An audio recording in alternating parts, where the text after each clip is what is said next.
What's up, y'all? This is Henny.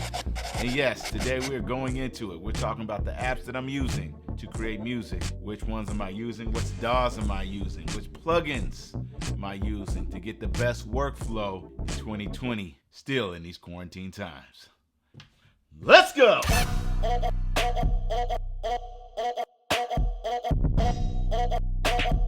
The business.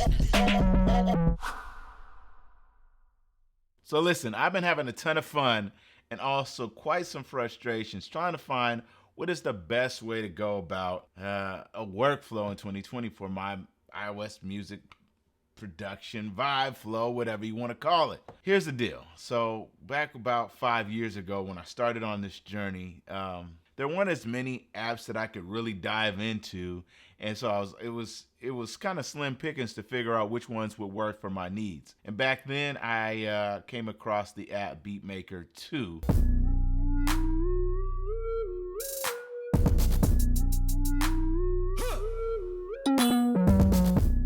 And that was what kind of started me on my iOS journey. From Beatmaker 2, I did, hundreds of beats and got my work flowing and was able to start using Audiobus and started to bring in some of these other inter-app audio apps to be able to kind of make it flow and work. That was 5 years ago. And then, a couple years down the line, Beatmaker 3 came along. It kind of just, blew up, and that was the go-to iOS DAW for beat makers.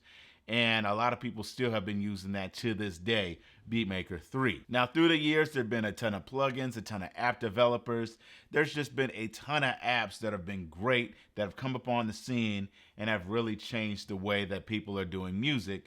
And so it's kind of, for me, I've always been on the search for finding what are the best ways to go about staying creative, staying in the flow, staying in the pocket. And, I've come across a few others, right? Mainly like others like Cubase's 2. I tried that for a while. Cubase's 3, GarageBand, AUM. I'm telling you, there's quite a few iOS DAWs that kind of get your mind going when you want to start diving in and getting creative. Now that I'm in 2020, I'm constantly trying to find a new vibe, a new flow, and this is kind of where I've landed using some of these apps. Let's dive in. All right, now let me show you a few of my workflows, right? The first workflow is my GarageBand workflow. And I started using GarageBand because I knew that Apple was on this transition to where a new Mac Silicon was coming to the Macs. We're going to be able to do iPad apps on the Mac, hopefully be able to do some of these Mac apps on the iPad. So I'm thinking, hey, why not use something like GarageBand, get even more familiar with it so that I'll be able to go back and forth with something like maybe GarageBand and hopefully something like Logic. So let me show you how that works and how I get it set up. Now, the first thing I do is go into the app Koala, start up my drums. I always like to get a good vibe, a good feel for the drums and see exactly where I can go from there. So if you don't know about the Koala app, a great drum programmer, sequencer, sampler, you should check it out. I did a video about that a while back. Now, I have a drum sample that I programmed in here. Let me play that.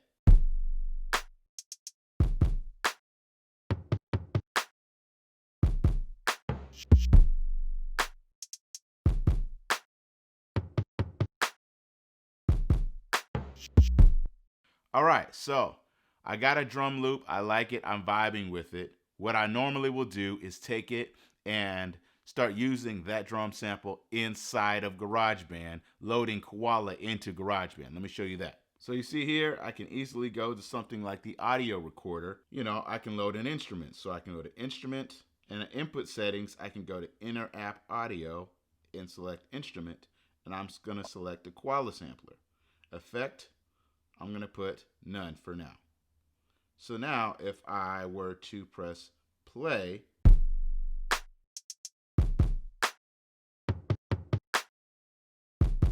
you'll see the drums coming in from Koala as an input, and I can easily make sure that I have the same tempo set up and, make sure it's working correctly, and I'll record that straight in as an audio file. Now, if you don't want to do that and you want to separate it, you can go back into Koala. You can go down to Export, and if you just have one loop or a set of loops, you can go to export, and then you can export all loops, and it'll ask if you want one file per loop or a file for every pad. And what I do is I will go ahead and select a file for every pad, which basically gives me a stem of my entire sequence, my entire loop. If I just have one loop, it'll be one loop. If it's a whole sequence, it'll be it'll be an entire stem for all my sequences. Now, I brought that in as well, right? And so I've already worked on this track. Let me mute this. And then you'll see now I have the drums from Koala separated. Let me play that.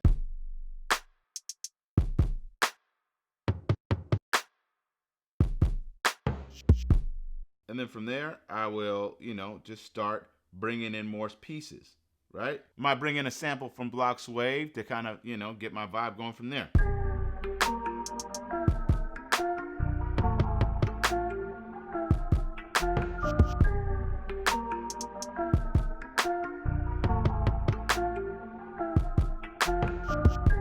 And the awesome thing about GarageBand are some of its built-in instruments, right? So I started using the strings, right? I started adding upright bass.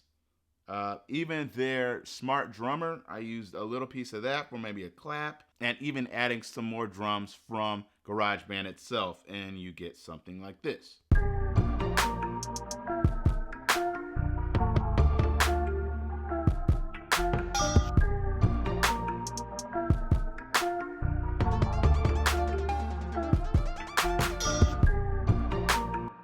Now, the thing that I do like about GarageBand is the sound great, right? The ability to, kind of put everything together works. But now there isn't any Ableton link, which I really love.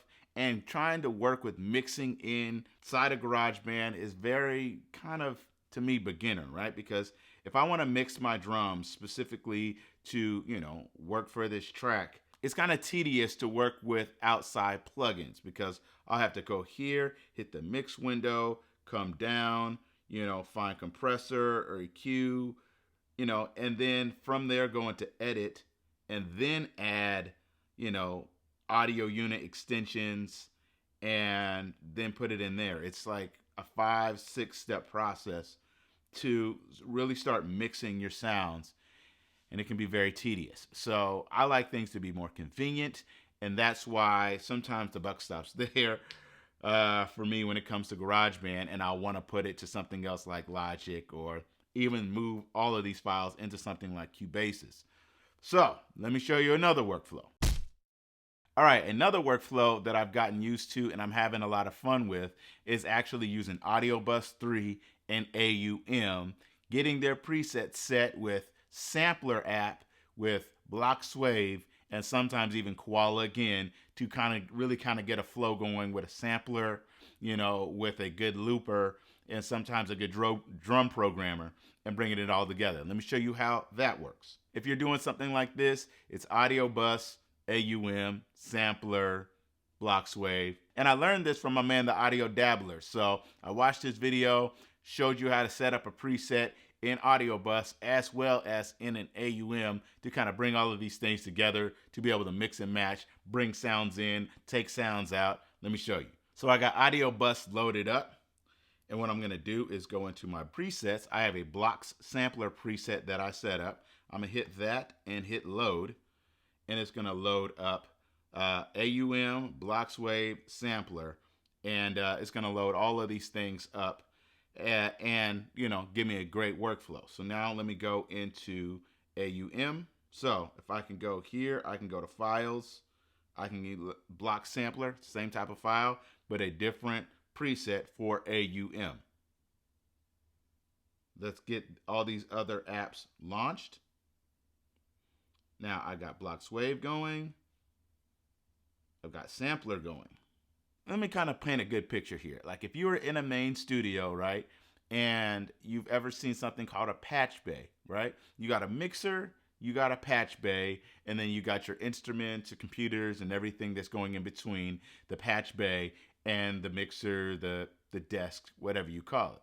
So if you look at Audiobus as the patch bay, right, to patch certain things together, and you use something like AUM as the mixer, you have a great digital mixer and a great patch bay to patch all of these little plugins and all of these little apps together. So that's kind of what I have set up here. So with Sampler, Bloxwave, and AUM, I have a way to bring Sampler into Bloxwave. I have a way to have Bloxwave go into Sampler, vice versa, depending on what I need, right? And I basically can add any other audio unit plugin and bring that back into something like Bloxwave to kind of get a great loop flowing. Let me show you how this is working. So I loaded in a sample into Sampler. And if you haven't heard of Sampler, Sampler's been a staple, tremendously raved. It's just one of the best sampler plugin apps on iOS, and it's been there for some time. It recently got updated with Ableton link support and a few other things, but it works tremendously well when you want to start bringing it in and working with other apps. So let me bring in the drums. I have a sample here that I reversed using the reverse function in Sampler.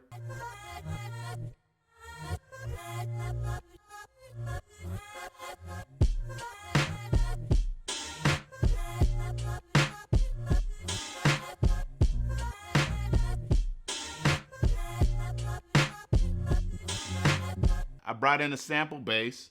I'm playing that, and I just kind of found a groove using Sampler. I have all of that running in Sampler, right? Now, how do I bring that into Bloxwave? All I have to do is say, you know what, I want the sampler, which is going into bus A, right, to be fed to Bloxwave. So I'm gonna just turn that up, right, in my mixer in AUM. So I have that going, and now if I go to Bloxwave, you can see that if I press play on Bloxwave, the record function will work, and you'll see the levels coming in from Sampler. Let me do that.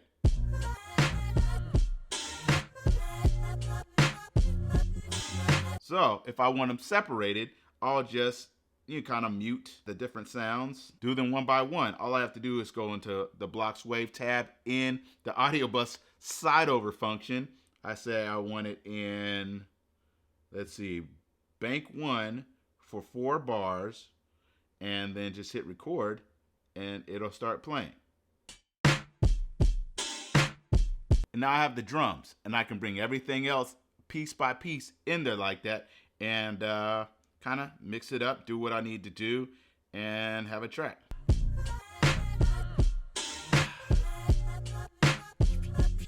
Right? Fun times getting stuff using Sampler, bring that into Bloxwave, and really just flowing with it. And I've been having a really good time doing that, bringing in sounds, bringing in ideas, and just vibing. So if I wanted to bring in some keys or something, a bass line, something else, right? In AUM, all I have to do, I have a channel set to receive whatever's coming into Bloxwave. So I'll say something like, all right, let me try, House Mark 1. One of our new apps coming soon. And I can play that directly using my keyboard or whatever into Bloxwave and get something like this.